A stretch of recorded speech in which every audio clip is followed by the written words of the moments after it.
Chapter 1, A Train of Thoughts. The subtle jerks of the train rocked Alex Bailey awake. She looked at the empty seats around her while she remembered where she was. A long sigh came out of the 13-year-old girl, and she neatly fixed a strand of strawberry blonde hair that had escaped her headband. Not again, she whispered to herself. Alex hated dozing off in public places. She was a very smart and serious young woman and never wanted to give the wrong impression. Luckily for her, she was the only one of only a few people on the 5 o'clock train back into town, so her secret's safe. Alex was an exceptionally bright student and always had been.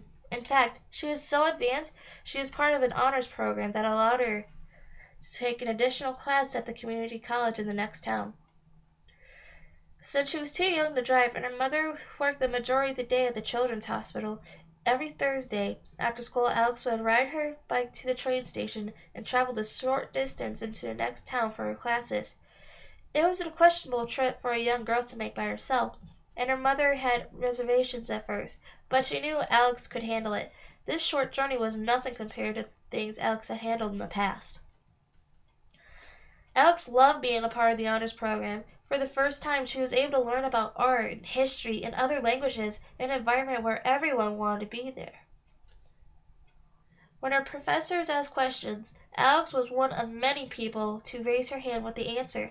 Another perk of the train ride was the downtime Alex got to herself.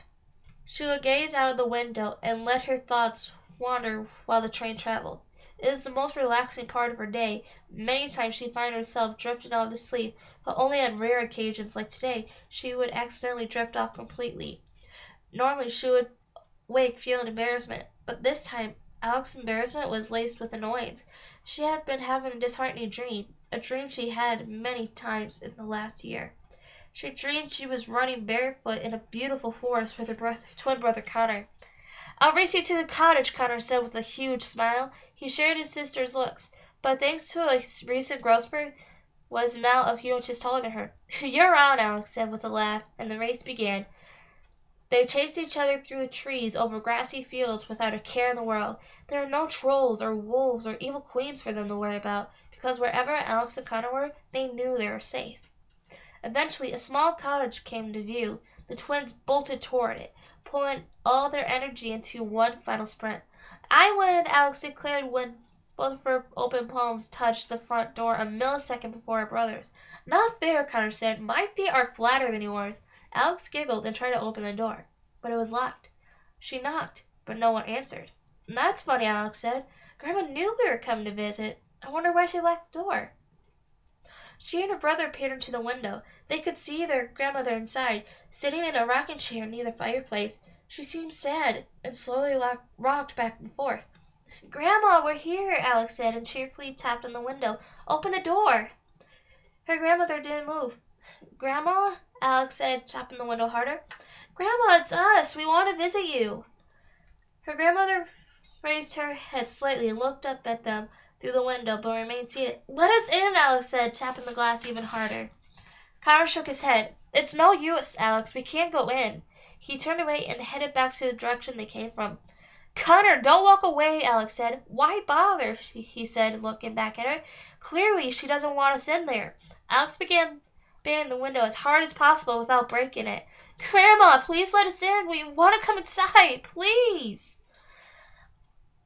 Grandma looked up at her with a blank stare. "Grandma, I don't know what I did wrong, but whatever it is, I'm sorry. Please, let me come back inside," Alex said as tears began to spill down her face. "I want to come in. I want to come in."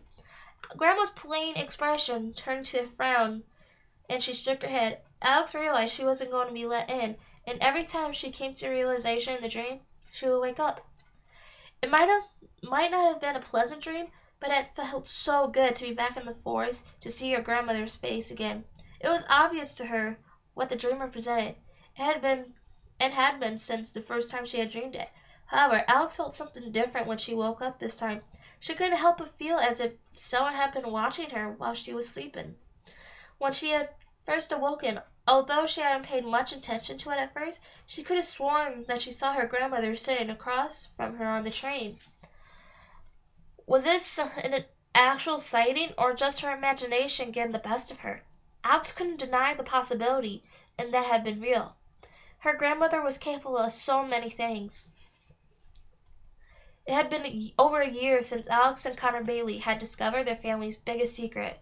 When they were given an old storybook from their grandmother, they never expected it would magically transport them to the fairy tale world, and never in their wildest dreams had they expected that their grandmother and late father were from this world, traveling from kingdom to kingdom and befriending the characters they grew up reading about and had been the adventure of their lives. But the biggest surprise of all was when the twins learned their own grandmother was Cinderella's fairy godmother. Their grandmother eventually found them and took them back home to their anxious mother. "I had to tell your school you both had chicken pox," Charlotte's twins' mother said. "I had to come up with a good excuse for why you had been gone for 2 weeks, and thought traveling in another dimension would probably raise a few eyebrows." "Chicken pox," Connor said. "Mom, you couldn't come up with anything cooler, like a spider bite or food poisoning?" "Did you know where we were the whole time?" Alex asked. "It wasn't difficult to figure out," Charlotte said. "When I got home from work, I went to your room and found the Land of Stories on the book on the floor. It was still glowing." She looked over at the large emerald storybook held tightly in Grandma's hands. "Were you worried?" Connor asked. "Of course," Charlotte said. "Not necessarily for your safety, but for your sanity. I was worried the experience would overwhelm and frighten you, so I called your grandmother immediately. Luckily, she was still in this world, traveling with her friends. But after the second week of not knowing where you were, well, let's just say I pray I never had to experience that again." "So, you knew about everything?" Alex said. "Yes," Charlotte said. "Your dad was going to tell you eventually. He just never got the chance." "How did you find out?" Connor asked. "When did Dad tell you? Did you even believe him at first?" Charlotte smiled at the memory. "From the minute I saw your father, I knew there was something different about him," she said. "I had just started my first week of nursing at the children's hospital when I saw your grandmother and her group of friends come to read stories to the patients, but I was completely smitten by the handsome man who was with them. He was so peculiar. He stared around in amazement at everything. I thought he was going to faint when he saw the television." "It was John's first trip to this world," Grandma said with a smile. "He asked me to give him a tour of the hospital, and I did," Charlotte continued. "He was so fascinated to learn about it, the surgeries we performed, the medicine we used, the patients we treated. He asked if we could meet again later after I was done working, so I could tell him more. We ended up dating for 2 months and fell in love. But then, strangely, he disappeared without warning, and I didn't see him again for 3 whole years." The twins looked to their grandmother, knowing a bit of the story already. "I made him go back to the fairy tale world with me and forbid him to return," Grandma said, and slumped a tad. "I had my reasons, as you know it, but I was wrong. And that's when he discovered the wishing spell and started to collect the items like us, so I could find a way back to you," Alex said excitedly. "And it really didn't take him that long. It just seemed like it because we haven't been born yet and there's still a time difference between the worlds," Connor added. Charlotte and Grandma both nodded. "I eventually saw him again at the hospital," Charlotte said. "He looked so frail and dirty, like he had been to war and back. He looked at me and said, 'You have no idea what I went through to get back to you.' We were married a month later and became parents a year after that. So to answer your question, no, it wasn't that hard to accept. Your dad was from another world, because somehow I had known all along." Alex reached her bag and pulled out the journal their father had kept while he was collecting the wishing spell items, the same journal they had followed while collecting the items themselves. "Here, Mom," Alex said. "Now you know exactly how much Dad loved you." Charlotte looked down at the journal, almost afraid to take it. She flipped it open, and her eyes watered as she saw her late husband's handwriting. "Thank you, sweetheart," she said. "Just to let you know," Connor said, "me and Alex did all the same stuff. We're pretty great ourselves. Just keep that in mind if you ever feel inspired to give us allowance in the future." Charlotte playfully glared at her son, and they knew she couldn't afford to give them allowances. Since their dad died, she had a hard time supporting the family and paying off debts from his funeral, but that got Alex thinking. With all the connections their family had in the fairy tale world, why exactly had their lives had been so hard the last year? Mom, Alex said, why have we been struggling so much when all this time Grandma could have just waved her wand and made everything better for us? Connor looked up at his mother, thinking the same question. The grandmother went quiet. It wasn't her place to say. Because your father didn't want that, Charlotte said. Your father loved this world so much. It's where we met. It's where we had you two. It's where we wanted to raise you. He had come from a world of kings and queens and magic, a world of entitlement and undeserved luxury, and he thought ruined people's characters. He wanted you guys to grow up in a place you could get anything you wanted if you worked hard enough for it. And although there have been times a little magic would have gone a long way, I've tried to respect that. Alex kind of looked at each other. Maybe their dad was right. Could they have managed what they had done the last weeks if they had been raised that way? Could they collected all the wishing spell items or stood up to the evil queen if he hadn't taught them how to believe in themselves? So what happens now? Connor asked. What do you mean, Connor? Grandma asked. Well, it's clearly our lives are going to be totally different now, right? He said with a twinkle in his eye. I mean, after 2 weeks of barely surviving encounters with trolls, wolves, goblins, witches, and evil queens, we can't be expected to go to school again. We're too mentally distraught. Right, Alex? Charlotte and Grandma looked at each other and burst out laughing. So I'm guessing we still have to go to school, Connor asked. The twinkle in his eye faded away. Nice try, Charlotte said. Every family has its issues, but that doesn't mean you get to drop out of school because of it. Thank goodness, Alex said with a sigh. I was afraid he was onto something for a minute. Grandma looked up at the clock. It's almost night, she said. We've been talking all night. I better get going now. When will we see you again? Alex said. When can we go back to the Land of Stories? Alex had wanted to ask that question since the moment they left. Grandma looked down at her feet and thought for a moment before responding. You've had an awfully big adventure, even by grown-up standards, Grandma said. Right now, you need to focus on being 12 years old in this world. Be kids for a while. Be kids while you still can, children. That'll take you back one day, I promise. It wasn't the answer she wanted, but Alex nodded. There was one more question she had been meaning to ask all night. Will you ever teach us magic, Grandma? Alex asked with wild eyes. I mean, since Connor and I are part fairy, it would be nice to know a thing or two. I completely forgot about that, Connor said, slapping an open palm of his head. Please leave me out of this. I do not want to be a fairy. Can't stress that enough. Grandma went silent. She looked at Charlotte, who only shrugged. When the time is right, sweetheart, I would love nothing more, Grandma said. Right now, the Fairy Council and I are working some things out. Things that are pretty time-consuming, but that you don't need to worry yourselves about. As soon as we move past it, I would love to teach you magic. Grandma hugged her grandchildren and kissed the tops of their heads. I think it's best I take this with me, Grandma said, referring to the Land of Stories book.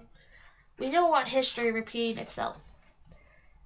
She headed toward the front door, but just as she reached for the doorknob, she stopped and looked back at them. I forgot, I didn't drive here, Grandma said with a smirk. Looks like I'll have to leave the old-fashioned fairy way. Goodbye, children. I love you with all my heart. And slowly, Grandma began disappearing, fading into soft, sparkling clouds. Okay, now that is something I like to learn how to do, Connor said. He waved his hands through the sparkles in the air. Sign me up for that lesson. Alex yawned contagiously, and her brother followed.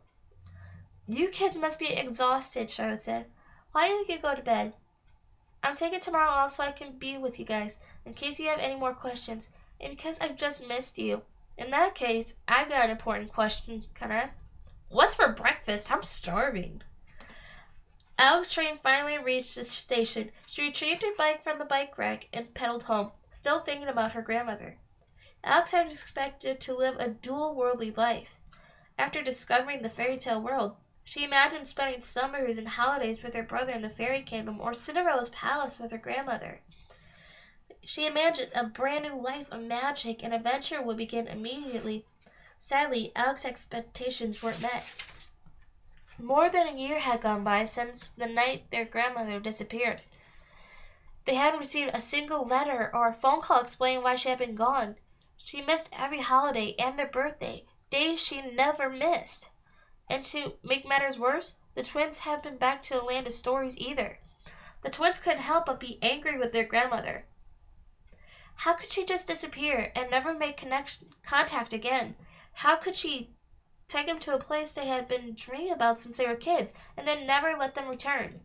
Their grandmother herself had even said it. A part of the Land of Stories lived inside them. So who was she to keep it from them? Your grandmother is a very busy woman, Charlotte would tell Alex whenever the subject came up. She loves you very much. She probably just has her hands full at the moment. We'll hear from her soon enough. This wasn't enough to put Alex at ease. As more time went by, she began worrying whether her grandmother was all right, sometimes wondering if she was even alive. Alex hoped nothing had happened to her and that she was okay. She missed her hugs more than anything. Life without their dad had been the most difficult thing the twins had ever experienced. But life without their dad and grandmother was nearly impossible. What do you think is going on? Alex asked Connor on one occasion. I don't know, Connor said with a heavy sigh. The last thing she said to us was that she and the other fairies were working something out.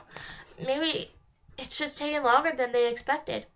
Maybe, Alex said, but I have a feeling that whatever it was, it's much worse than she was letting on.